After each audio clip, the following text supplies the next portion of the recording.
Hi అండి. రీసెంట్‌గా మేము ట్రైన్‌లో జర్నీ చేసేటప్పుడు తాలింపు శనగలు వచ్చాయండి. శనగలు వాసన చూడగానే మా వారు "అబ్బా! శనగలు బావుంటాయి కదా! తీసుకుందామా" అన్నారు. నాకైతే ట్రైన్‌లో ఏది తినబుద్ధి కాదండి. అసలు నేను ఏది కూడా బయట ఏది తీసుకోను. కాబట్టి బయటెందుకు మనమే చేసుకుందామని చెప్పి ఇంటికి రాగానే నేనైతే వీటిని ట్రై చేశాను. మరి ఇవి ఏ విధంగా తయారు చేశానో చూసేద్దామా? మరి నేను ఏ విధంగా తయారు చేశానో వీడియో ఎక్కడ స్కిప్ చేయకుండా చూడండి. నేను కనుక చేసినది నచ్చినట్లయితే ఒక లైక్ వేసుకోండి. అలాగే మన ఛానల్ని సబ్స్క్రైబ్ చేసుకోండి. మరి వీడియోలోకి వెళ్ళిపోదామా? Welcome back to my channel.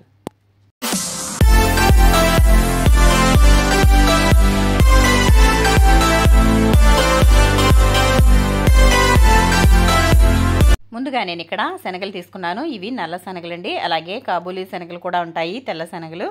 నేనైతే ఇవి తీసుకున్నాను. వీటిలో చాలా పోషకాలు ఉంటాయండి. ఇవి తినడం వల్ల ఆరోగ్యానికి చాలా మంచిది. ముఖ్యంగా షుగర్ పేషెంట్స్ ఇవి తీసుకోవడం వల్ల ఆరోగ్యానికి చాలా మంచిదండి. షుగర్ కంట్రోల్లో ఉంటుంది. ఇవి ఉడకబెట్టుకుని తిన్నా, అలాగే మొలకలు తెప్పించుకుని తిన్నా కూడా చాలా మంచిది.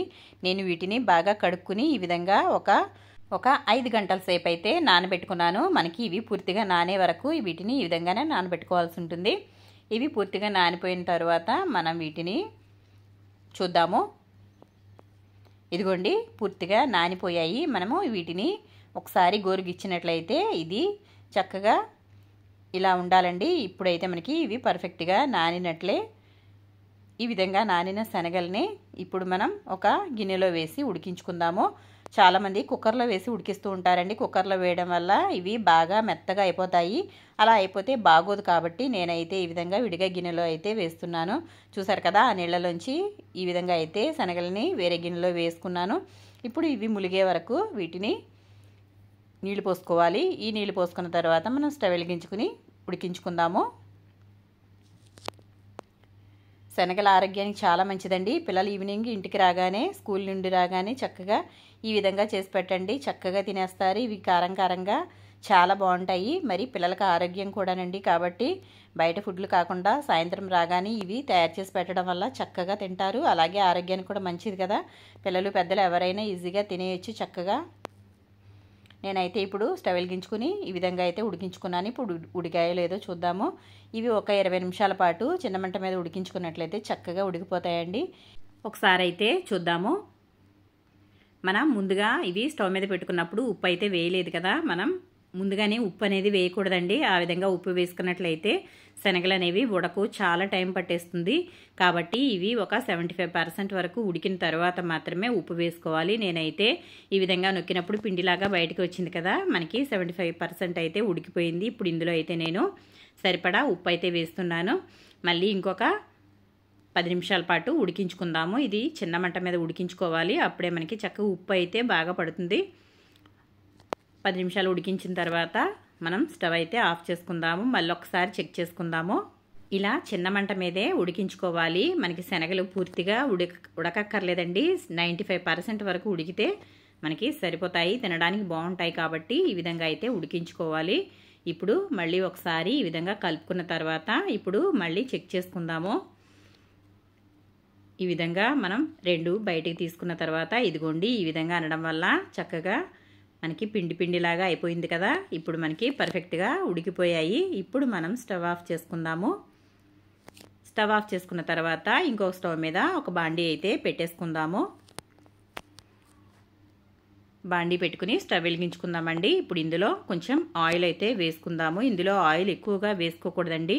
ఒక 2 స్పూన్ల వరకు వేసుకుంటే సరిపోతుంది. మనకి పోపుకు మాత్రమే కాబట్టి ఎక్కువ ఆయిల్ అయితే పట్టదు. ఇప్పుడు ఇందులో కొంచెం పోపు దినుసులు వేస్తున్నాను. పచ్చిశనగపప్పు, మినపప్పు, ఆవాలు వేశాను. అలాగే కొంచెం ఎండుమిరపకాయలు, కొంచెం కరివేపాకు వేస్తున్నాను. ఇదంతా కూడా చక్కగా పోపు బాగా వేగిపోవాలి. ఇది మరీ మాడిపోకూడదండి. ఈ విధంగా వేగితే సరిపోతాయి. ఇప్పుడు మనం ఇందులో ఈ విధంగా ఉడికించి వాటర్ తీసేసిన శనగలు అయితే వేసేసుకోవాలి. ఇప్పుడు మంటని పెంచుకుని హై ఫ్లేమ్ మీద బాగా తిప్పుకోవాలి. వీటిని ఇలా చక్కగా తిప్పుకోవాలండి. శనగలు చాలా మంచిది ఆరోగ్యానికి, ముఖ్యంగా ఆడవారికి చాలా మంచిదండి. ఇందులో చాలా పోషకాలు ఉంటాయి. కాబట్టి శనగల్ని ఆహారంలో ఒక భాగంగా చేసుకోవడం వల్ల చాలా ఆరోగ్య ప్రయోజనాలు అయితే పొందొచ్చు. ఇందులో కొంచెం 1/2 స్పూన్ వరకు కారం వేసాను. అలాగే కొంచెం ఉప్పు వేసుకున్నాను. మళ్ళీ ఈ రెండు వేసుకున్న తర్వాత ఈ విధంగా హై ఫ్లేమ్లో పెట్టుకుని బాగా కలుపుకోవాలి. చూసారు కదా, ఈ విధంగా పోపు వేసుకోవడం వల్ల శనగలు అనేవి చాలా టేస్టీగా ఉంటాయండి. ఒక్కసారి ట్రై చేయండి, మళ్ళీ మళ్ళీ చేస్తూనే ఉంటారు, అంత బాగుంటాయి ఈ తాలింపు శనగలు. చూడండి మనకైతే రెడీ అయిపోయాయి. ఇప్పుడైతే మనం స్టవ్ ఆఫ్ చేసుకుందాము. కారం అనేది ఎక్కువగా మాడకూడదండి. ఇది వేసిన తర్వాత హై ఫ్లేమ్ పెట్టుకుని ఒక 2 నిమిషాలు బాగా తిప్పుకుంటే సరిపోతుంది. కారం మరీ ఎక్కువగా వేగిపోతే కారం అనేది నల్లగా అయిపోతుంది, కాబట్టి ఈ విధంగా ఉంటేనే బాగుంటుంది. ఇలా హై ఫ్లేమ్లో పెట్టుకుని చక్కగా వేయించుకుని ఇప్పుడు స్టవ్ ఆఫ్ చేసుకుందాము. అంతేనండి, ఎంతో టేస్టీగా ఉండే పోపు శనగలు అయితే రెడీ అయిపోయింది. ఇప్పుడు మనం స్టవ్ అయితే నేను ఆఫ్ చేసేసాను. ఇప్పుడు మనం వీటిని ప్లేట్లో సర్వ్ చేసుకుందాము. కొంచెం శనగలు అయితే వేసాను. ఇందులో మనకి కావాల్సినన్ని ఆనియన్స్ అయితే వేసుకోవచ్చు. నేనైతే కొంచెం ఆనియన్స్ ఎక్కువగానే వేస్తున్నాను. చాలా బాగుంటాయండి ఈ విధంగా శనగల్లో ఉల్లిపాయలు వేసుకుని తినడం వల్ల చాలా బాగుంటాయి. ఇవి మనం పైన చల్లుకోవచ్చు, లేదంటే ఇందులో కలిపేసుకుని కూడా తినొచ్చు, చాలా బాగుంటాయి. ఇప్పుడు నేను దీనిపైన నిమ్మకాయ అయితే పిండుతున్నాను. ఈ విధంగా పోపు శనగలు అనేవి ఇలా తినండి ఒకసారి. చాలా అంటే చాలా బాగుంటాయి. బయట ఫుడ్ మంచిది కాదండి ఆరోగ్యానికి, కాబట్టి ఈ విధంగా మనం ఇంట్లోనే హెల్తీగా చేసుకుని తినడం వల్ల చాలా బాగుంటుంది. కాబట్టి నేనైతే ఈ విధంగా తయారు చేశాను. మరి నచ్చిందా? వీడియో కనుక నచ్చినట్లయితే లైక్ చేయండి, షేర్ చేయండి, సబ్స్క్రైబ్ చేయండి.